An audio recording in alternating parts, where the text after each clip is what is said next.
My best wishes and blessings to the soul film, Sara Khan case, and everyone involved in it. God bless you and make it bigger success of the film. Thank you.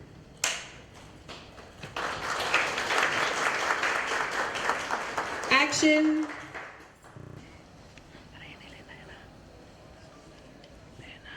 India में लोग समझते हैं कि 3 तलाक को गैर कानूनी करार दे दिया गया है, जबकि ये बहुत बड़ी गलतफहमी है। सिर्फ तलाक के बिद्दत को बैन किया गया है। शरीयत के मुताबिक तो और भी बहुत सारे तरीके हैं तलाक देने के, जिनका नाजायज फायदा उठाकर मेरे शौहर ने मुझे तलाक दे दिया। प्रेस ने सायरा खान केस को पूरे मुल्क में उजागर किया, पर मैं अकेली सायरा नहीं, देश में और भी बहुत सारी सायरा है जो बेइंतहा तकलीफ से गुजर रही है, बेघर, बेसहारा, अकेले ही अपनी लड़ाई लड़ रही है।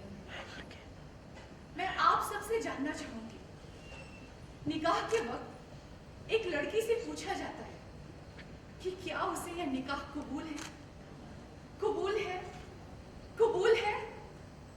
जब तक वो हाँ नहीं कहती, निकाह मुकम्मल नहीं माना जाएगा। तो तलाक का फैसला अकेले मर्द क्यों लेता है? मैं आज आप सबके सामने कहती हूँ, मुझे ये तलाक कबूल नहीं है। अल्लाह का शुक्र है जो मुझे एडवोकेट मेहर जैसी रहनुमा मिली। सायरा, तुम फिक्र ना करो। हमारे देश का कानून इतना तंग नजर नहीं कि तुम्हें इंसाफ भी ना दिला सके।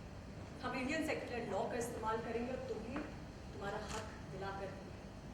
निकाह और तलाक ये अपनी शरिया के मुताबिक होता है।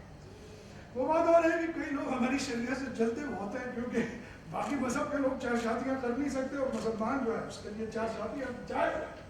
इसीलिए तो वो यूसीसी ला रहे हैं, uniform civil code. Advocate Pathan, UCC में सिर्फ तलाक का जिक्र नहीं, चाइल्ड कस्टडी, इनहेरिटेंस, माँ बाप की जायदाद किस तरह बटेगी और भी ऐसे कई अहम मुद्दों का जिक्र है। और जनाब, आपको यहाँ सिर्फ 4 शादियों की क्योंकि जलन तो उनको हमारी 4 शादियों से है। By the way Saira Khan, आपका तलाक हो चुका है, चाहे आपको कबूल हो या ना हो। अब हनीफ मियां आपके शौहर नहीं। मेरा सवाल, मैं अब आता हूं। मैं आपसे जानना चाहूंगी कि मेरी गलती क्या है जिसकी मुझे इतनी बड़ी सजा मिली। सारा, मैंने जब तुमसे शादी की तो तुम ना शराब और ना ही हुक्का। अब तुम्हें बच्चा भी पैदा नहीं, तो तुमने मुझसे शादी की ही क्यों? शरअ युस्र के बगैर तुमने बच्चा ना पैदा करने का मना कर दिया। यू वेरी वेल नो कि शरीयत के हिसाब से ये गुनाह है। अगर मैं गुनाहगार हूं तो गुनाह आपने भी किया है, आपने मुझे जख्म दिए हैं। मोहतरमा, जख्म वो होते हैं जो उसे तमाशा कहते हैं, और तुम तमाशा कर रही हो इस सायरा खान केस को कोर्ट में दाखिल करके। खुश हो ना कि पूरे मुल्क में चर्चा हो रही है, Saira Khan case, Saira Khan case, Saira Khan case. Cut.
Dream come true and बहुत सालों से इच्छा थी कि मैं डायरेक्शन एक फिल्म का करूं और बेस्ड ऑन रियल स्टोरी है, इसलिए मैंने जी है ये स्टोरी, मैंने देखी है अपने आंखों से, वो अब पर्दे पे मैं दिखाना चाहती हूँ। थैंक्स टू करण जी कि उन्होंने ये फिल्म का मेंटोर किया। बहुत सारी टेक्निकल चीज़ें जो मुझे नहीं पता थी मैंने सीखी, उनसे सीख रही हूँ and I hope we justify the story. Swati Chauhan ji, let me tell you, actually I should have introduced her. वो एक प्रिंसिपल जज रह चुकी हैं और वीआरएस लिया है in family court. She has been a principal जज। तो ये जो हम लोगों ने सायरा खान केस, ये जो पूरी फिल्म हमने लिखी है या बना रहे हैं, तो ये इनकी एक जजमेंट पर बेस्ड है वो कहानी। ऑफ कोर्स उसे थोड़ा ड्रामेटाइज किया गया है, कैरेक्टर्स के नाम चेंज किए गए हैं और उसमें कुछ फिक्शनल कैरेक्टर्स भी हमने डाले हैं, लेकिन वो इनकी आप बीती है। इन्होंने तो खैर बहुत सारे केसेस देखे हैं, बीइंग अ जज इन द फैमिली कोर्ट, जो मियाँ बीवी के झगड़े होते हैं ख़ास तौर पर, वो बहुत देखे हैं। तो Swati Chauhan ji has made the leap from judiciary to filmmaking, and I really welcome her to our film fraternity. तो मैम आपने इतने सारे जजमेंट दिए, तो पर सायरा खान ही ऐसा कौन सा केस है कि आपने उसके ऊपर सोचा कि हम मूवी में बनाऊंगी? एक बहुत ही अहम मुद्दा है, बहुत ही कंट्रोवर्शियल मुद्दा है जो हमको फोर फ्रंट पे लाना है, जिसके ऊपर अभी कुछ हमारे लॉज में जैसे कुछ ग्रे एरियाज़ होते हैं ना, तो ये भी एक ग्रे एरिया है जिसको हम फोर फ्रंट पे लाके हम चाहते हैं कि इसके ऊपर सारे लोग, सारी जनता डिस्कस करे, गवर्नमेंट डिस्कस करे और इसका कोई हल निकाले। क्योंकि सायरा खान केस एक नहीं है, ऐसी बहुत सी सायरा है समाज में, कम्युनिटी में, जिनको ये दिक्कत है इस इशू से। तो वो इशू हम ये फिल्म के द्वारा लाना चाहते हैं फोर फ्रंट पे। मैम कुछ खुल के बताएंगे किस मुद्दे की बात हो रही है, कि किस केस के बारे में बात हो रही है, कौन सा वो मुद्दा है, जरा बताएं। बहुत सारी चीज़ होती हैं। मुझे लगता है कि मुद्दा इतना ही बता सकते हैं कि इस कंट्री में जिस तरह इनकी ज़िंदगी जो उन्होंने देखा है और मैंने जो पढ़ा है, उससे ऐसा लग रहा है कि एक तरफ तो हमारा सेक्युलर लॉ चल रहा है और दूसरी तरफ एक पर्सनल लॉ चल रहा है। सो अब हमारी सरकार की भी कोशिश है कि एक यूनिफॉर्म सिविल कोड लाया जाए एंड हर सिटीज़न के ऊपर वो लागू हो। तो ये जो जद्दोजहद चल रही है, एक ही कंट्री होते हुए जो दो लॉज चल रहे हैं, मेरा ख्याल है कि बग़ैर कहानी को बताए हम यही बता सकते हैं कि इस बहस पर या इस मुद्दे पर यह फिल्म सायरा खान केस है। सर, जैसा कि आज मुहूर्त भी था, सुभाष सर खुद आए थे इस फिल्म का जो मुहूर्त करने, कैसा लगा? Both of them. मेरे लिए तो अमेजिंग है। मैंने बोला it's a dream come true, तो I am on cloud 9 today. और सारे लोग मुझे कॉन्ग्रेचुलेशन दे रहे हैं। मैंने बोला आज मुझे बेस्ट ऑफ लक चाहिए, और जब फिल्म आ जाएगी और सक्सेसफुल होगी तब मैं कॉन्ग्रेचुलेशंस लूँगी। सब कुछ बता सके कि स्टार कास्ट किस तरह से फाइनलाइज हुए थे, ऑन बोर्ड किस तरह है?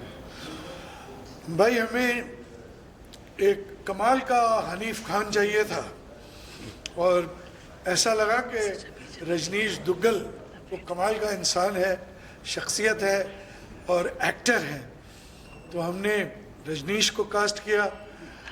एक गुप्त खबर ये भी है, जिन्होंने अब खैर मुहूर्त शॉट देख लिया उनके लिए तो नहीं, लेकिन इंटरव्यू देते हुए बता दूं कि मैं भी 20-22 साल बाद अब फिर एक्टिंग कर रहा हूँ इस फिल्म में, एडवोकेट पठान के रोल में। हाँ, शुक्रिया। एक हमारे बहुत ही वरिष्ठ वेटरन एक्टर हैं राजीव वर्मा जी, वो भी इस फिल्म में है। वो आज यहाँ मौजूद ना हो पाए क्योंकि वो भोपाल में है। Aradhana Sharma is playing the lawyer who supports Saira Khan and I am playing the lawyer who supports Hanif Khan. और जो सायरा खान का रोल कर रही हैं वो है Poonam Dubey. She is not new to cinema, but yes she is a little new to this kind of cinema. And जो हमने, आप पोस्टर्स तो ज़ाहिर है दिखाएंगे, आप कुछ टुकड़े उसके भी दिखाएंगे, मुहूर्त शॉट के जो सुभाष घई साहब ने क्लैप करके दिया, तो आप जान पाएंगे कि ये फिल्म का काफ़ी बोझ, बल्कि मैं कहूँगा जिम्मेदारी, बोझ क्यों, वो पूनम गुप्ता पर है, पूनम दुबे पर है। And she is doing a wonderful job. हमने कुछ फ़ोटो शूट किया है, कुछ रिहर्सल्स किए हैं, और आज भी शूटिंग होगी, और मुफ्ती के घर वो आएंगी एक फरियाद लेकर। तो all said and done, I think we have a very strong cast. एक हमारी जो एडवोकेट हैं, जो आराधना शर्मा प्ले कर रही है, मेहर, एडवोकेट मेहर, तो उनके एक बॉयफ्रेंड है कबीर, वो बहुत ही कमाल का कैरेक्टर है, बहुत ही I won't call him comic, but he is very light hearted, लेकिन वो भी वकील है। तो उनका रिश्ता जो है वो आदान प्रदान पे चलता है। वो बताती है अपने केस के बारे में, सारा खान केस के बारे में, फिर वो कुछ राय देती हैं, फिर उनकी बहस होती है, फिर जो है इस तरह। और वो मनमोहन तिवारी प्ले कर रहे हैं, और हमारे मुफ्ती एक कमाल के एक्टर जूनियर हैं, वो है साहिल पटेल। तो फिलहाल ये कास्टिंग हुई है, लेकिन और भी लोग जुड़ेंगे। मैं और स्वाति जी, हम लोग परसों बाकू अज़रबैजान जा रहे हैं कुछ लोकेशंस देखने के लिए। बहुत ही खूबसूरत शहर है वो, और इसकी जो मुकम्मल शूटिंग होगी, मेरा मतलब है 80% 90% शूटिंग वो भोपाल में होगी। ये पूरी फिल्म भोपाल में बेस्ड है, और वहाँ जो है ओल्ड भोपाल, जो आज तक मेरा ख्याल है जिस तरह आया नहीं है स्क्रीन पे, स्वाति जी उसको उस तरह दिखाएंगी, और उसका आर्किटेक्चर, उसका कल्चर, और वहाँ के जो लोग हैं, तो बहुत ही इंटरेस्टिंग है। तो ये फिल्म बेसिकली आज एक दिन की शूटिंग है, और फिर उसके बाद हम जाएंगे भोपाल, और फिर अज़रबैजान बाकू।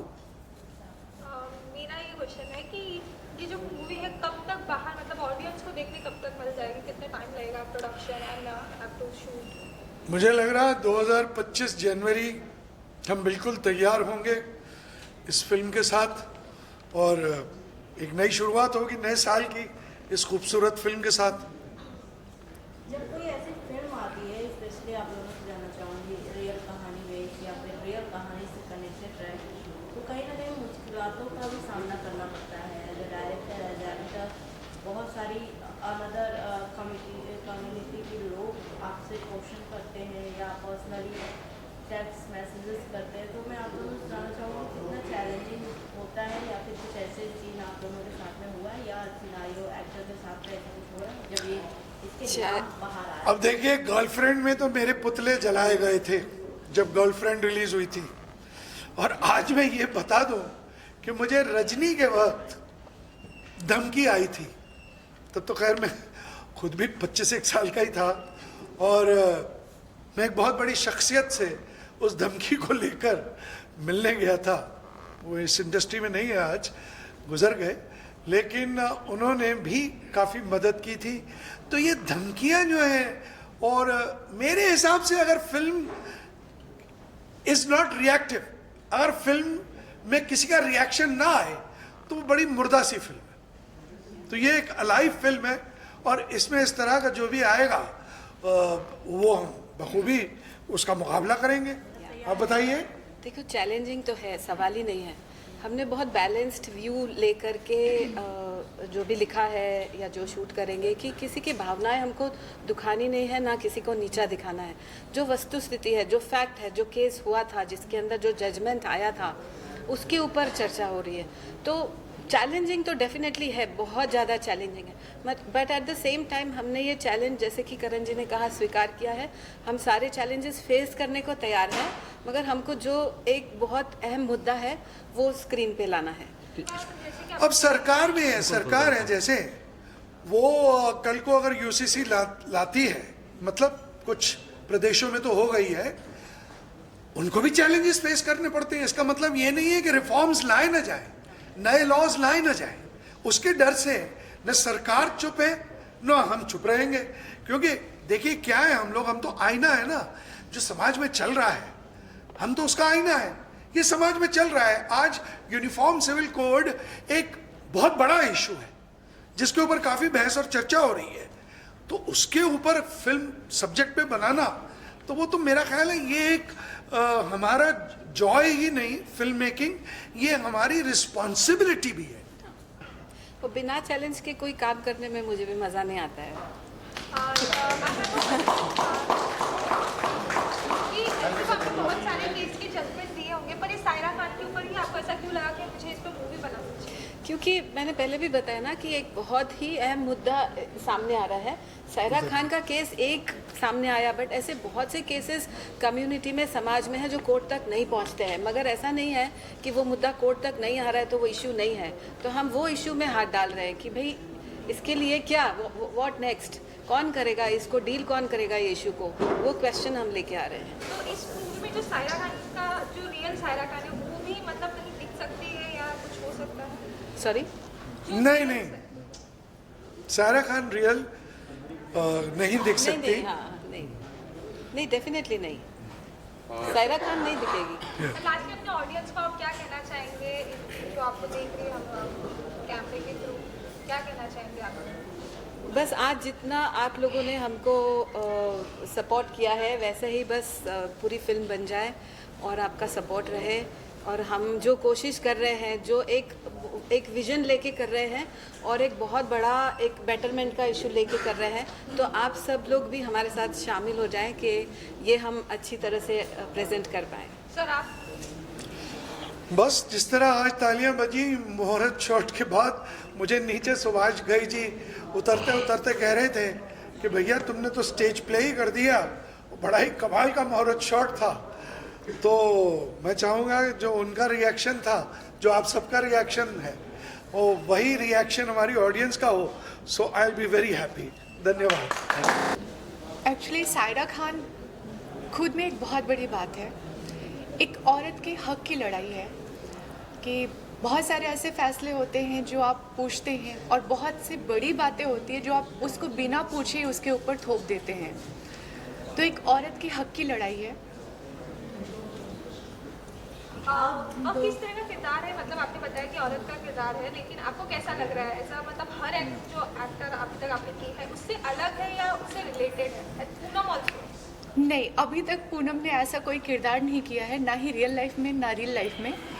ये मेरे लिए बहुत डिफरेंट होगा। और ये जब स्टोरी मुझे मेरे डायरेक्टर सर ने सुनाई तो मुझे बहुत अच्छी लगी, गूज बम्स आ गए और मुझे ऐसा लगा कि बहुत कुछ नया करने को मिलेगा। डायरेक्टर मैम, डायरेक्टर सर, यहाँ पे हम मेल फीमेल को डायरेक्टर सर ही बोलते हैं। डायरेक्टर को डायरेक्टर साहब ही बोलते हैं। हाँ। तो जैसा मतलब ये सूरत हुआ, सुभाष घई इस पर भी आए थे, कैसा लगा? मतलब how was goosebumps and it's a very dream come true, because जिनकी फिल्में देख करके आप बड़े हुए हैं, जिनकी फिल्मों से आपने एक एक चीज़ें सीखी हैं, अगर वो आपकी फिल्म के लिए क्लैप करें तो like I don't have words. Ranveer sir, आप जी। कहना चाहूँगा दो खूबसूरत लेडीज के बीच में बैठे हैं, कैसा लगा? जी वही मैं ब्लश कर रहा हूँ इधर से भी और इधर से भी मेरे चीक्स लाल हो रहे हैं। नहीं, on the serious note, obviously this is a great film to do. I think जब स्वाति मैम और करण सर से मैं मिला, उन्होंने कहानी सुनाई and it's based on a true story, तो उसके ऊपर बेस्ड है। और सायरा खान केस, पहली बात तो पूनम जी कर रही हैं, तो this is all the best to you. It's a very complex किस्म का रोल है। फिर हनीफ का जो रोल मैं प्ले कर रहा हूँ, वो इनके शौहर का, वो भी एक बहुत ही थोड़ा क्रेजी सा कॉम्प्लेक्स सा किरदार है। महर ये प्ले कर रही हैं जो इनकी लॉयर हैं, एंड पठान साहब हैं जो हमारे करण राजदान सर हैं, he is coming back also into acting. And I feel excited, I feel elated, because ये एक ऐसी तैयारी है जो आई थिंक मैं पहली बार ऐसा किरदार प्ले कर रहा हूँ। तो मेरे लिए बहुत there is a lot to look forward to, क्योंकि सेट पे काफ़ी कुछ होने वाला है। और सुभाष घई क्या कैसा लग रहा है? मतलब how does he come for पार एंड जी, I think it's a great honour कि सुभाष सर आए। He is the ultimate showman हमारी इंडस्ट्री के। हम लोग सब, जैसे इन्होंने बोला, उनकी फिल्में देख के ही बड़े हुए हैं और आई तो literally love his films and I am sure, I hope that मतलब अब हम इतनी मेहनत करें कि वो सिर्फ क्लैप देने ही नहीं, बाद में देखने के बाद भी क्लैप करें. सो तब इट विल बी ग्रेट कि हम मतलब will be able to give him more respect on that. आपने अब तक कोई ऐसा कैरेक्टर किया है जब आपके डायरेक्टर ने आपको कहानी सुनाई तो कैसा लगा, मतलब हाउ दिस फील कि मुझे ये कैरेक्टर करना ही चाहिए, मतलब कैसा जी लगा? पहले तो मुझे मिले और उन्होंने कहा यार अरे यार इससे नेगेटिव कैसे करवाएंगे.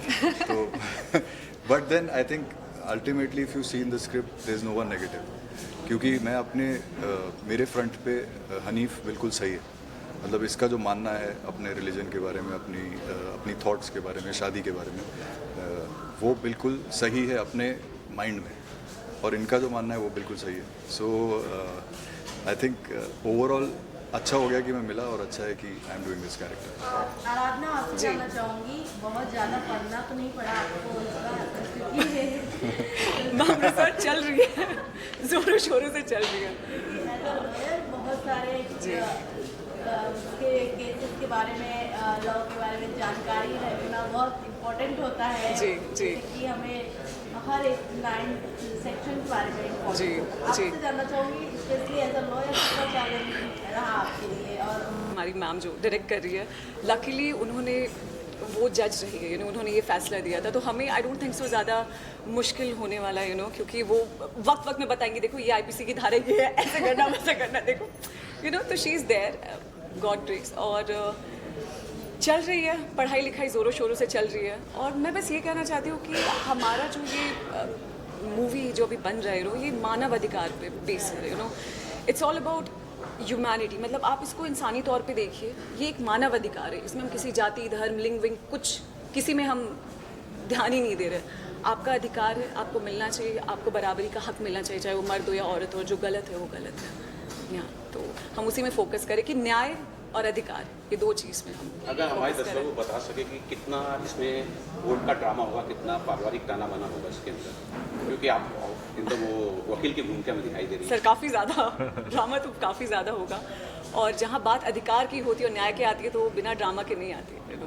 ड्रामा तो शोरगुल शराबा हो गए, जैसे मैम ने कहा चैलेंजेस तो आएंगे ही, डेफिनेटली हम सबको फेस करना पड़ेगा, बट जीत तो हमारी होगी आखिरकार. लेकिन अभी तक मैंने आपका रोल देखा नहीं, कभी आपने लॉयर का रोल प्ले ही नहीं किया, तो कैसा लगा? एक बार किया, एक बार. हाँ, एक हमारा पुराना था लखन लीला भार्गव जी. ओ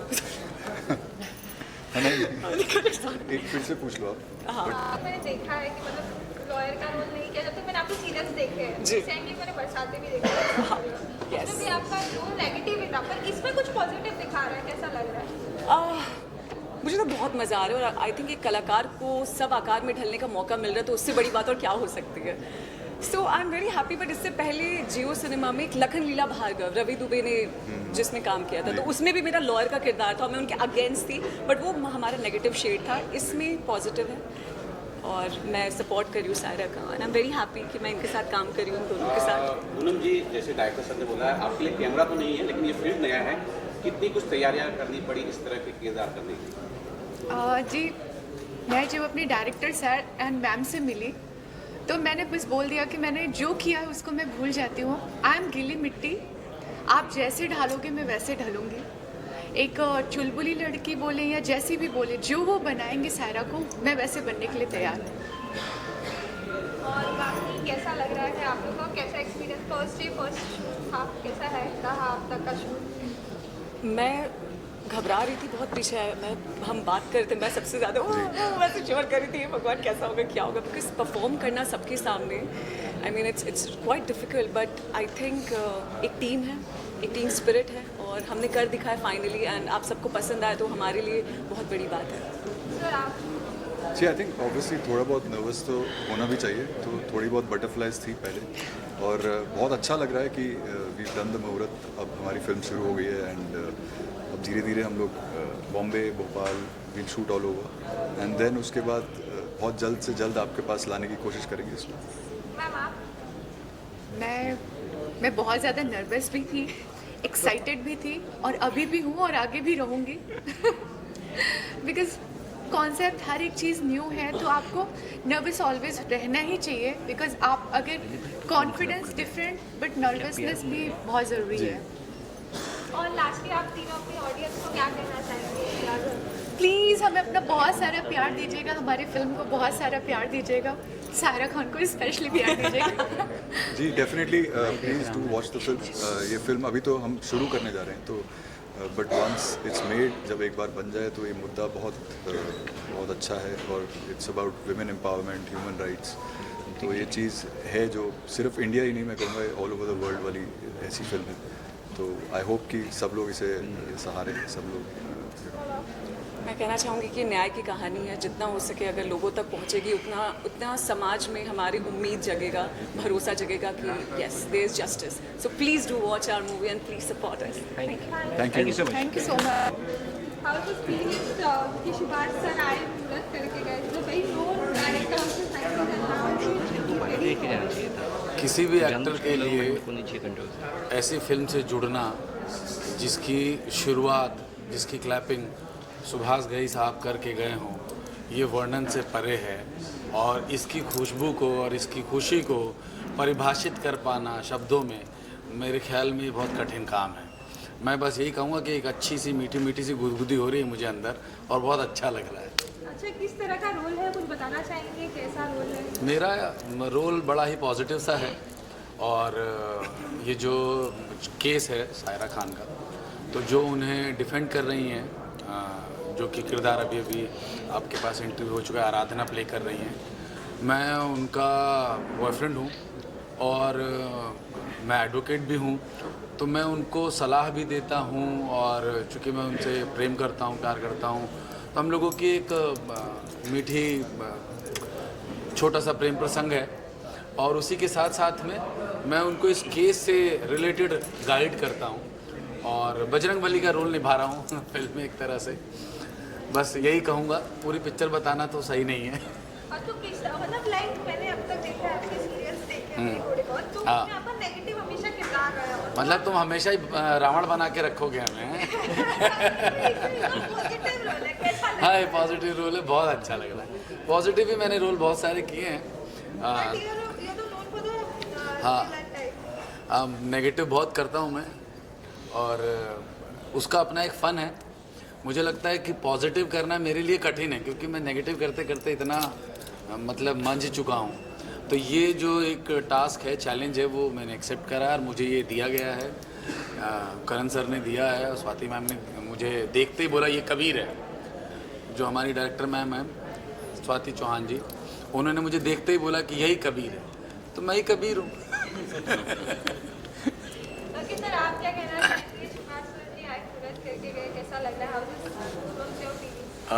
मुझे बहुत ही खुशी है इस बात की कि आज सायरा खान की इस फिल्म का मुहूर्त हुआ और सुभाष जी आए। बहुत ही खुशी हो रही है। और करण जी के साथ एक और प्रोजेक्ट मैंने किया था हिंदुत्व, उसमें भी मैं मौलाना ही बना था, नेगेटिव कैरेक्टर था।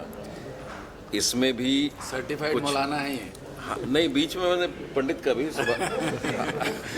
हाँ, तो इसमें मैं मुफ्ती हूँ।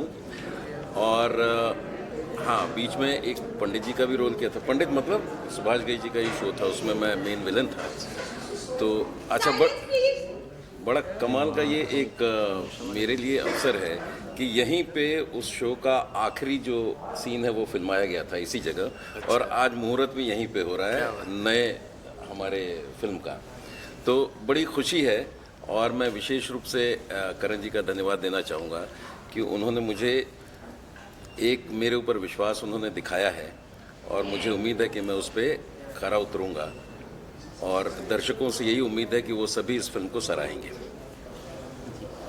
जी नेहा सर, आपका असिस्टेंट्स का रोल है इस मूवी में, कैसा लग रहा है? मतलब मौलाना के असिस्टेंट बन के, और कैसे मतलब, और क्या लग रहा है, कुछ बताना? बहुत अच्छा लग रहा है, और आनंद सर के साथ तो काम करके और ही मज़ा आएगा। करण राधान सर ने मुझे कॉल किया था, तो मैं शूट पे था तो फ़ोन रिसीव नहीं कर पाया, तो सर ने वॉइस नोट भेजा कि साहिल यू आर फ्री 15। हमने कहा यस सर, मैं फ्री हूँ। तो फिर सर ने पूरा ब्रीफ दिया और मैं ऑफिस में आया, फिर कर रहा हूँ कैरेक्टर को। और यहाँ सुभाष घई जी भी आके कैसा लगा?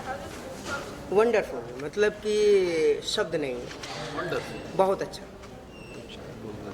मैं तो कभी first of all, आप क्या ऑडियंस को कहना चाहिए जब आपने ये कहानी सुनी तो कैसा लगा, मतलब क्या फिट इन रोल या कि कुछ करना पड़ेगा? नहीं देखो, जब मैंने ये कहानी सुनी तो मैंने अपने रोल के बारे में नहीं, इस कहानी के बारे में सोचा, क्योंकि कहानी अपने आप में बड़ी दिव्य है और बहुत ज़रूरी है जो कि लोगों के सामने आनी चाहिए। जैसे कि आपने थोड़ी देर पहले पूछा था कि ये कहानी क्यों, खूब सारे केसेस मैम के पास आए होंगे, पर कुछ केसेस ऐसे हैं जो ऐसे किस्से बन जाते हैं, ऐसी कहानियाँ बन जाती हैं जिनका समाज में आना, लोगों के सामने आना और एक मिसाल के तौर पर बनना, ये बहुत ज़रूरी है। तो ये उन कहानियों में से है जिसका मिसाल बनना बहुत ज़रूरी है, जो लोगों के सामने आना बहुत ज़रूरी है, जहाँ पर हक की बात है, जहाँ पर अधिकारों की बात है, जहाँ पर न्याय की बात है।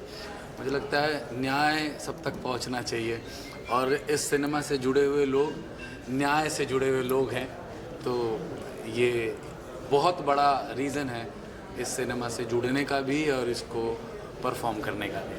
सर आप क्या कहना चाहेंगे, जब आपने कहानी सुनी कैसा लगा, किस तरह का रोल होगा, ऐसा कुछ क्वेश्चन मार्क था? नहीं, मुझे मुफ्ती के कैरेक्टर के बारे में बताया गया तो मुझे तो बड़ा अच्छा लगा। मैंने बोला फिर से मुझे मौका मिल रहा है करण जी के साथ काम करने का, तो मैं इसके लिए तुरंत राज़ी हो गया। और कहानी धीरे धीरे पता चल रही है, लेकिन कहानी के बारे में बहुत ज़्यादा हम बात नहीं कर सकते हैं। हम चाहते हैं कि दर्शक देखें इस कहानी को, तो बड़ा मज़ा आएगा, मुझे यकीन है, और हम लोग मिलके बड़ा अच्छा काम करेंगे।